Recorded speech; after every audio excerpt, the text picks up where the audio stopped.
Estudo Bíblico Ezequiel 18. A responsabilidade é pessoal. Versos 1 a 32. Ezequiel começa essa passagem com citações de Jeremias de um ditado popular, Jeremias 31, 29, que fazia sucesso entre os exilados. A homília, ou ensaio de Ezequiel, no capítulo 18, implica na operação da sequência natural da causa e efeito no meio das circunstâncias da vida humana. Deus não considera um homem responsável pelas circunstâncias nas quais nasceu, mas apenas pelo uso que fizer delas subsequentemente. Portanto, um homem é livre para renunciar ao seu passado, tanto para o bem como para o mal. Exatamente como um escritor pode mudar o curso de uma narrativa, acrescentando novo material aos capítulos anteriormente escritos em um livro, assim, apesar do passado melancólico, o presente pode se tornar em uma oportunidade de total transformação e pode produzir um futuro triunfante. O perdão não apaga o passado, mas relaciona-o de maneira nova com Deus, de modo que podemos transformá-lo de maldição em uma fonte de bênçãos. Nosso profeta deseja vindicar a justiça divina e, assim fazendo, atribui novos valores ao indivíduo manipulado pelas mãos de Deus. Deus trata com os homens na qualidade de indivíduos, diz o profeta. Todas as almas são minhas, verso 4. Não tenho prazer na morte de ninguém, verso 32. Considerando que toda alma está imediatamente relacionada com Deus, seu destino depende desse relacionamento. A alma que pecar, essa morrerá. Verso 4. Portanto, convertei-vos e vivei, verso 32. Consultar capítulo 3, versos 16 a 21 e 33, versos 10 a 20. Como representante de Deus, Ezequiel declara que o homem individual não está envolvido nos pecados e destino de seus antepassados, versos 1 a 4. Então, ele desenvolve o princípio da responsabilidade pessoal do indivíduo no caso de 3 gerações sucessivas: um pai justo, um filho perverso e um neto justo, versos 5 a 9, 10 a 13, 14 a 18. Ele torna a declarar o princípio da responsabilidade individual, versos 19 e 20, e declara que o perdão divino está à disposição do pecador arrependido, mas que o apóstata morrerá nos seus pecados, versos 21 a 29. Ele conclui com uma exortação de arrependimento para a salvação, versos 30 a 32. Verso 2, provérbio. O povo pecaminoso não quis reconhecer seu próprio pecado, alegando que o único motivo de seu castigo foram as iniquidades de Manassés e de outros reis que levaram a nação à idolatria. Segundo Reis 23, versos 25 a 27. Os filhos ceifam a punição dos pais por causa de andarem nos seus maus caminhos. Se quiserem se converter e ter vida renovada, não haverá mais castigo.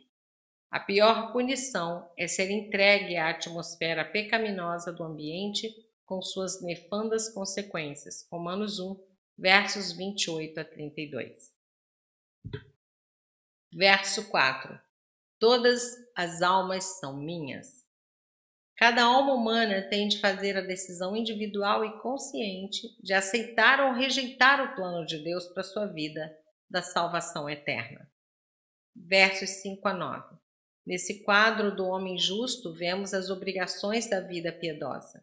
Uma declaração generalizada sobre a justiça do homem, verso 6, é seguida da descrição de sua prática de piedade, sua castidade e sua beneficência, versos 7 e 8. Quando enraizada na obediência aos mandamentos de Deus, verso 9. Para semelhantes listas de virtudes, veja Salmo 15, 24, de 3 a 6 e Jó 31. A conduta aparente de um homem bom é a revelação do seu caráter interno, resultado da obediência a Deus. Verso 12. Não tornar o penhor. Um devedor pobre podia dar sua roupa de cama em penhor, mas o credor deveria lhe conceder o uso dela durante a noite. Êxodo 22, 2. De igual modo, não era lícito aceitar em penhor a ferramenta que o pobre usava para ganhar o seu sustento. Deuteronômio 24, 6. Verso 15. Levantar os olhos. É um gesto de adoração. Assim também, um só olhar para se obter a cura de mordidas de serpentes, que Deus ordenara, era o suficiente para a cura física. Números 21, versos 4 a 9. Da mesma forma, o olhar da fé lançado para a pessoa de Jesus Cristo sara o homem dos pecados e das suas consequências externas, pois ele é a propiciação ordenada por Deus. João 3, versos 14 a 21, Hebreus 2, verso 17, 1 João 2, versos 1 e 2. Ou seja, não levantar os olhos para os ídolos, e sim para Deus. Verso 20. A alma que pecar, essa morrerá. O significado imediato dessa expressão é que cada indivíduo receberá a punição do seu próprio pecado. Gálatas 6, versos 7 a 9. Aqui, alma quer dizer indivíduo. Versos 21 a 29. Assim como o homem não herda as consequências do que seus pais fizeram, assim o indivíduo, por meio do arrependimento, pode ser emancipado do seu próprio passado. O homem perverso que se afasta do mal e busca justiça viverá. Versos 21 a 23. Contudo, o homem justo que abandona sua justiça para fazer o mal, morrerá no seu mal. Verso 24. Contra a objeção de que os caminhos do Senhor não são justos, vem a réplica de que os caminhos da casa de Israel não são justos. Versos 25 a 29. Verso 25. Não é direito. O povo apelou para a justiça, para a lógica. Daí a lógica quase maçante do profeta, que é a marca dessa passagem, capítulo 18, e de muitas outras. Esse tipo de raciocínio apelava aos fariseus no tempo de Jesus, mas rejeitava a religião do íntimo do coração, preconizada em capítulo 11, versos 19 e 20, em 16, 60 e em 36, versos 26 a 31. Preferiram a lógica à piedade. Verso 29. Tortuosos. Quem vive no pecado é escravo do pecado a ponto de não entender as coisas retas. Somente aos de caminhos tortuosos é que os planos de Deus não parecem ser retos. São aqueles com seu íntimo envenenado, não têm desejo para a religião. Verso 30. Portanto, eu vos julgarei. A conclusão é que o Deus justo precisa julgar cada pessoa segundo a vida que ela tem levado, mas ele pede que todos se arrependam para que a esperança possa tomar o lugar da perdição. Capítulo 33, versos 10 e 11. Verso 31. Criai em vós o coração novo. A chave para a vida eterna e para o triunfo sobre a morte é a conversão.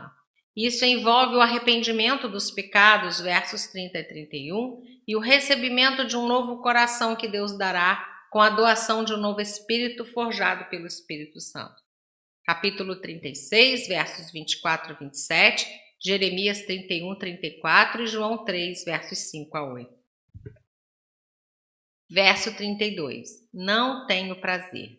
A morte de seus santos é preciosa para Deus. Salmo 116, 13.